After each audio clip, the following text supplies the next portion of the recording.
welcome everybody to a wonderful episode of Journey of an Entrepreneur, where tonight's guest is going to be sharing with you tips to help you create compelling video sales letters, videos that you can post on your different platforms, and also tips to help you if you are thinking about going onto YouTube, how to make that happen. So, little bit about me. My name is Shri, and I am a video marketing producer. And I love interviewing entrepreneurs from all over the world from different industries. And tonight's guest has 10 years of video production.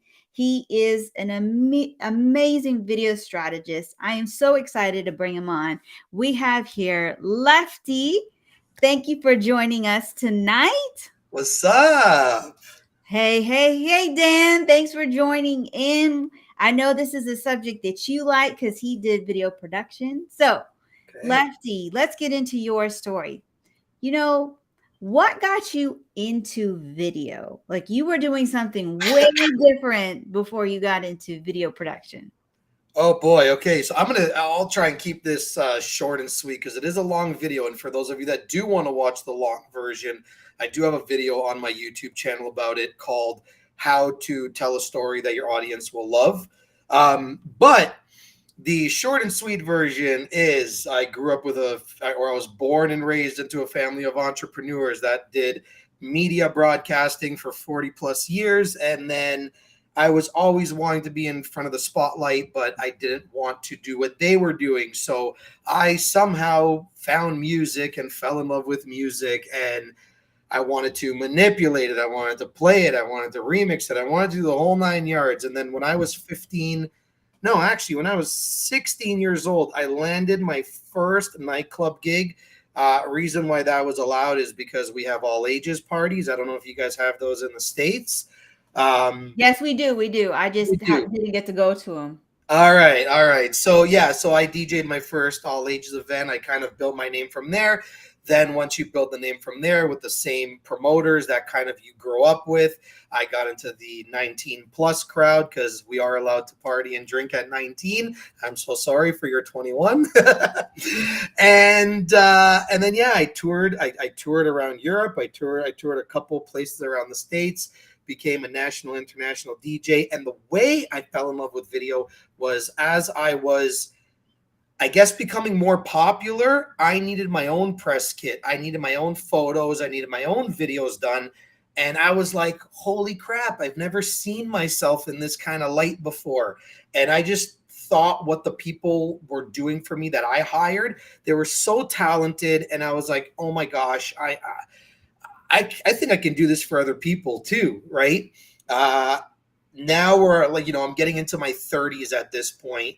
I'm only 36 now, but I was about 30 at the time, met my wife, wanted to stay home more, getting married. My parents were going to get me a wedding present. So I was like, hey, perfect opportunity to be like, mom and dad, I need a new camera. So, I kind of weaseled my way in there, and I ended up getting that camera. But I started off as a photographer, and then what got me into video was I had all this photography knowledge, and I was like, I gotta put it somewhere. Where am I gonna give the people all this awesome information that I'm learning? And where's the first place I'm going to think of? YouTube, right? So I started making YouTube videos. They absolutely sucked. Still have them. So I think I'm going to do like a video where I review one of my old videos, which I think would be really, really funny. But nonetheless, was on YouTube. And then I noticed that I was putting out like a video a month. And then that turned into bi-weekly. And then that turned into weekly. And then that turned into twice a week. And then I was like, hold up a second. I think I really love video. So that's kind of how the switch happened. And I am where I am right now. During that time, as you were learning about how to create the videos, the jump cuts, and for those who don't know what jump cuts are, it's just putting videos that come together and they just go from one scene to the next. And if you want to correct me, Lefty, you can, but No, you're right. You're right. so in your journey, where did you learn how to edit videos? Like, who did you turn to? Oh, that's a great question. I I wasn't one of those like YouTube warriors where, I'm just gonna sit there and watch for hours on end. Uh, I can't say that I didn't do that either, right? But a lot of it was self-taught. A lot of it was asking friends. A lot of it was YouTube. Like it was really a combination of things. But the best way that I found um, how to do all of the stuff that I'm doing now is just natively through the softwares that I was using. Like I'm one of those people that like will hit the self-destruct button and be like, "Oh my god, okay, I know what that does now, so I'm never going to push that again." So that's kind of what I did. I shot a video and I was like, "Okay, what does this tool do? What does that tool do?" And that's kind of like how I learned. And YouTube was there for, I guess, for technicalities. Like I didn't know all the lingos. I knew the majority of them because of like my parents and like my grandparents who are in media broadcasting, but I learned the rest along the way while watching videos. So, yeah. Yeah, that's pretty much it. Combination of a lot of things. What's going on, Dana? Thanks for joining us. Now, I know that we're seeing a bigger push for people, especially entrepreneurs, to create a YouTube page. So, I want to get into why do you coach your clients and why is it that we should be looking to develop and create a presence on YouTube? Yeah, absolutely. So, I think the benefit with every entrepreneur uh, or coach or online expert, I think why everyone should be on YouTube personally and why I'm coaching my clients is, I'll give an example of one of my coaching clients. So 8 out of 10 times, the guy is literally repeating himself. But when he's repeating himself, he's not getting paid to repeat himself. So imagine having videos that are relatable questions essentially that you're answering in a 5 or 10 or 15-minute video. And when someone does ask you a question, instead of sitting there and typing out a paragraph or sending a 5-minute voice note, you literally just say, "Oh, here's a video I did on that." Now you're not only able to potentially gain a new subscriber, but you're also getting watch time. And once you reach a certain threshold, a lot of you might know it, a lot of you might not, but YouTube requires 1,000 subscribers and 4,000 hours of total watch time, not just with one video, in order to get monetized. So imagine someone like my client who's having, you know, 400 conversations a week. I mean, I might be exaggerating that number a little bit, but let's say he's having 100 conversations a week and it's 400 conversations a month. Imagine sending that 10-minute video or that 1 hour video to 400 people a month. Think about how easy it is to reach that watch time hour and now be able to get monetized where his word is now making his money, whether he sells that client or not. I love that idea. And I loved how you answered the question. So here we are, Lefty and I, and we're talking about how to monetize on YouTube, why you should be building that presence. We actually have a question, which is from Shannon. Any good apps to use to edit for someone who is not tech savvy? Okay. Well, there are two in my opinion. Whether I harp on it or not, I can't say that CapCut is not a fantastic app for your phone. But if you are a Apple user, every Apple computer natively comes installed with iMovie, and your iPhones actually also are natively installed with iMovie. I'll be honest, desktop version is easier to manage than the iPhone version, but it's like if for those of you that have heard Final Cut Pro before, which is like Apple's big bad software before you get into like 3D animation and all that. iMovie is essentially a very user friendly trial version, if you'd like to call it, of Final Cut Pro. So for those people that want to just dive in and kind of get started, that's where I would go. CapCut for phone, iMovie for desktop. I love that. I love that. If you are wanting to just understand, here's two options. And I'm a CapCut user. If you look at my content, I had a video that I posted yesterday that was, sorry, maybe a little bit the day before, where I posted about how to start your LinkedIn live, or any live actually. And so I used CapCut in it. Now, moving from being on YouTube, the app, tell us more about why should we have a video sales letter on our website? Okay, we're bringing out the big guns right now. So, Yes. Well, so for some of you who don't know what a VSL is, let's give them a little bit about what is that.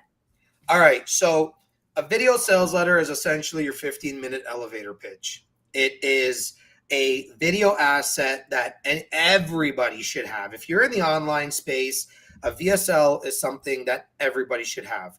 Reason being is because when you go to a traditional sales page, and when I say sales page, I'm talking about a landing page or a website, um, you get a bunch of text, and there's the about me's, and then there's like big headers, and then there's all this body stuff that nobody actually reads. Statistically, 12 to 14% of the information actually gets read on a traditional sales page. Those are terrible numbers.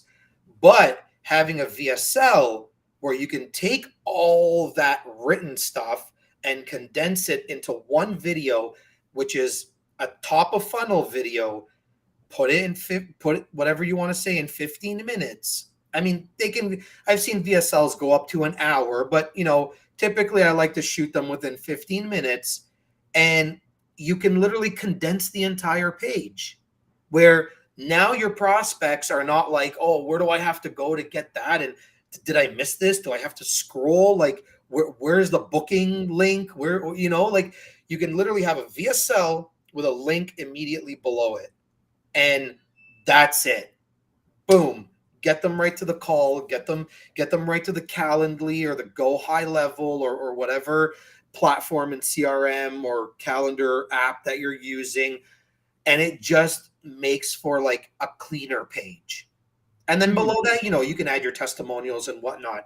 But the VSL, what it is and what it does, it's essentially meant to build know, like, and trust with your audience. It is going to say your message on repeat once, 24 hours a day, 7 days a week. It's never going to mess up your sales script because you're going to give your best take on that VSL.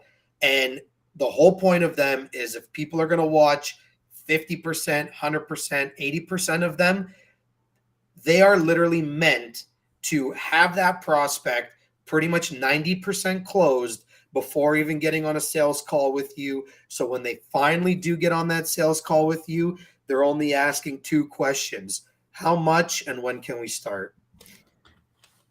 I want to first stop and say hi to Carla, Olga, Yolanda. Thank you for joining us. And we're talking about a video sales letter. And this is what Lefty is talking about. That video sales letter really does make a difference. It is something that I'm even helping my client with. I'm thinking of mine and how I want to have it and where I would put it. So, what are some of the best tips to keep in mind when creating the VSL? Best tips I would say is know who you're speaking to. Like, understand really your audience, your niche. Have serious clarity in your offer. Like, serious clarity in your offer. And you also want to make sure that what you're selling, that you're happy selling that, let's say 3, 4, 5 years down the road that you're not going to change. Because the worst thing you can do for your business is like get in on a sales letter, and then all of a sudden 6 months down the road you're just like, ah, crap, I don't like that. I thought of something completely new that I can do. And now you're going back to your videographer where you have to spend more money with because you decided to be like, I don't like what I'm doing now. I want to do it again. Best advice that I can give with that is you shouldn't be changing your VSL more than you change your passport. That's how long these things can last. That was very profound. That's something to consider. I know with websites, like you're always, I know my original website is not what I do now, but thinking, like you said, you should know what you're doing. Gotta love, I'm going live and people want to call. And I have my phone on do not disturb too. But the VSL is something that helps. People will watch it. If you think they don't, think about yourself and how you went through a buying process. You clicked on a link to join somebody's mastermind. Maybe it was a free mastermind. We'll take Grant Cardone because he does them all the time. Sure. Then there's a video that upsold you to why you should join the VIP. That's like he's offering it for $37. And then he's just like, hey, but wait, you can get a backstage pass for another $50. Guess what? Now you're thinking, whoa, I get to ask Grant Cardone all these questions. And it was all a series of videos that you watched.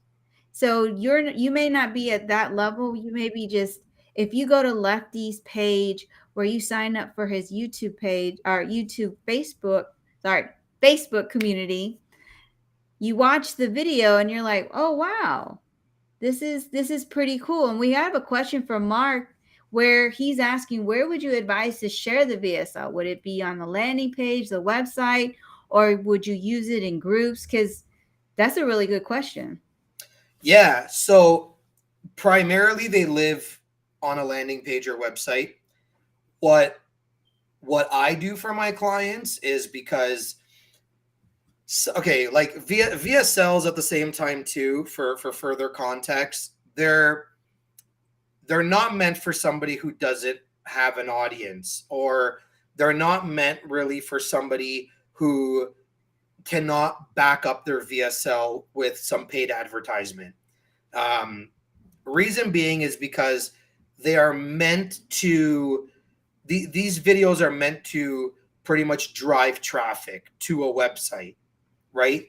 So what I do for my clients is I create a minute to a minute and a half VSL strictly for the Facebook ads that we run for our clients, which will give enough context and enough excitement to be like, ooh, I want to click on that. So they click on the website or the landing page, and then that takes them to the big bad VSL that's 10, 15 minutes long. And then from there, they just buy the thing that they're going in for, or booking a call, or whatever the client is asking that prospect to do. So you can also use it organically, especially if you've already made like that connection with the person. I wouldn't go like a cold outreach and be like, hey, watch this 15-minute video on something about me that you don't actually care about, right? So I would only use a VSL to do like organic outreach if you are already, talking with that person and they're already getting a little bit of context of what you're doing and what they're doing. Like a lot of the questions that I get for the most part is when I'm connecting with individuals is, the one question that comes up afterwards is, well, Lefty, what do you do? And I go, glad you asked. Here's a video. So something I found on trails.com. Oh my God, now my echo is going off. Echo, stop. So I see we're both getting interrupted. But yeah, so, that's a question I get. What do you do? So I just, again, direct them to a video. Or depending on how the conversation is going, I'll direct them to the VSL, or I'll direct them to my story, or I'll direct them to something that's going to get them excited to want to be like, I got to work with this guy. Mm, that is what this is. This is like an extended VSL where we are talking. Shannon is asking, is the VSL something we can put on other social media sites as well? Yes, absolutely. You can. My VSL currently lives on YouTube. I used to, because it was on my landing page, I used to have it unlisted. I was a dummy for doing that because I'm losing out on all this watch time hours doing that. So I just ended up making the video public, and now I'm getting traction to the VSL through YouTube for those that don't actually get to go on my landing page, right? You I think because they got rid of IGTV, you can't put up long videos anymore. No, you can. You can? Okay, so Yeah. you can very well put up your VSL as a um, as an Instagram post, 100%. But you'd have to figure out the measurements for it, because I know now, even with video posts, you can create it as a reel, or you can make it like one by one as a square. So that would just be whoever you're chatting with, if it's myself or the other videographer that you hire, just that they understand where it's going and that they know the proper measurements for where it's going to land. That is a huge tip. Knowing the size, where are you putting it on that video? So many times we put a video and we just transfer it to different platforms. We have to understand what are their sizes. Now we're kind of lucky that we have 9 by 16, which is that's the size that you would post as a reel, a TikTok, and you can post that on LinkedIn. But also understand sometimes one video may not do well on one platform, and on another platform it can explode. It just depends. Yeah, So you don't get hurt. I always say this, don't get bothered by the views. Just imagine if you had 88 views, imagine 88 people in front of you. Would you think that way? No, you wouldn't. You'd be like, oh my God, 88 people actually watched my video or saw my video. And then 10 of them really reacted. And then two of them put a comment. They came up to you and said, hey, I love what you're doing. That would make your day. It would make you look differently at that video. So, for absolutely. those who are wanting to work with you, what is the best way to contact you, get in touch with you? Yeah, so you can literally go on my website, which is createwithlefteris.com. Oh, yeah, there it is. Or you can find me on Instagram. You can find me on Facebook. Or for those that either have me on YouTube or after this are going to subscribe to me on YouTube, you can literally just go to youtube.com/@createwithlefty. And there you have it. And what are the services, before we end? What are the services that you provide? So those who are interested in thinking about, hey, I'm looking for what you do, let's tell them what you do. All right. So I create all top of funnel video assets for coaches and online experts, such as video sales letters, legacy videos, and newsletter videos. On top of that, we run Facebook ads, we do YouTube monetization, and we do copy for your VSL advertisement or your landing page, and the email that goes with the VSL too. Ooh, so you get a lot going with Lefty. If you are not connected with him, make sure you do. You can connect with him here on Facebook, or you can go ahead and subscribe to his channel. We have his links in the comments section on my page. So definitely connect with him. And when you do reach out, mention to him you saw him on this live with me so that he knows. So next week I have a wonderful guest. His name is Ty. He's a habit strategist. I met him on TikTok and I'm bringing him on live Sweet. next week. But right now, what we're going to do is we're going to ask you to come with us to join us on Instagram where we will continue this conversation. I just want to say thank you to everybody who joined in on the live, catching the replay. Thank you, Lefty, for being Thank here with you. us. And until the next live, have a wonderful day or evening. Bye, everybody. See ya.